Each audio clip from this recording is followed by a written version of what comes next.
Welcome back to the Lib Lib report, i.e. the liberal libertarian report, where we talk about news and current affairs from a liberal libertarian point of view. We aim for a practical pro-liberty politics, encouraging things like free speech and free thought in the here and now, while looking for more libertarian solutions moving towards the future. In this episode, I want to talk about political tribalism making people unable to face the problems on their own side of politics.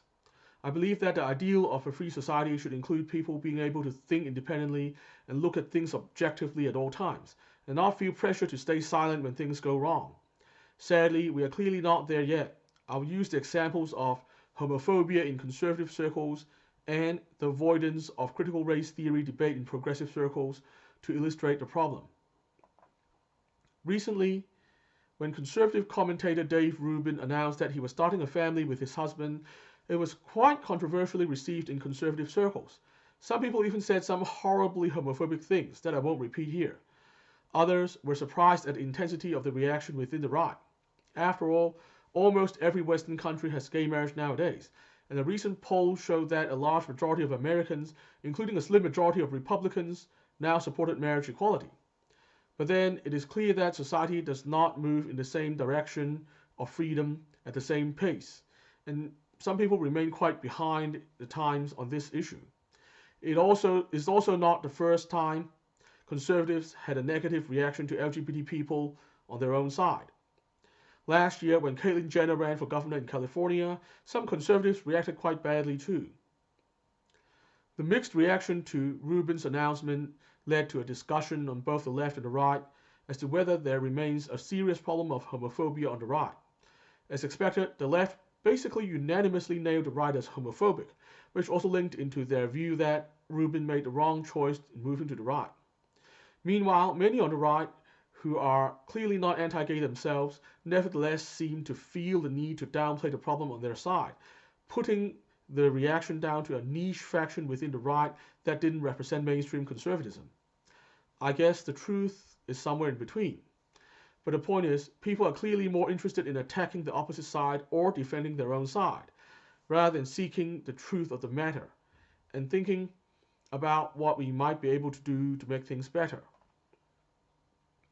Now let's talk about how progressive liberals have basically avoided talking about critical race theory or CRT. While CRT has been a hot topic of conversation in America and several other Western countries, mainstream progressives seem to have avoided dealing with the substance of the topic.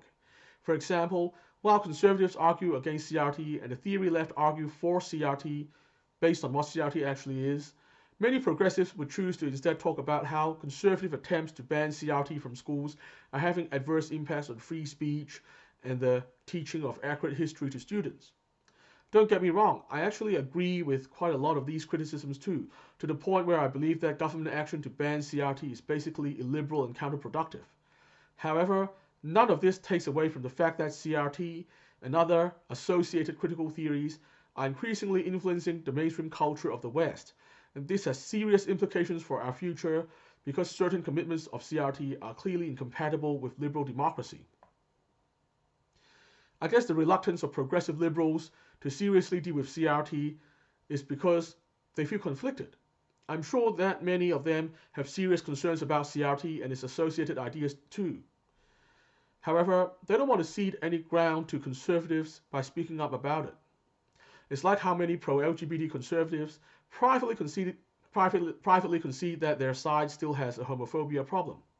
However, they downplayed it to avoid giving any ground to progressives. In both cases, it is tribalism that is preventing people from following their own conscience and speaking up on what they see is wrong. This is why it's important to prevent tribalism in our thinking and support the culture of free speech that encourages free thought. That's all for today. I'll be back next time to discuss another big idea. Remember, on this show, the personalities don't matter, it's the ideas that matter.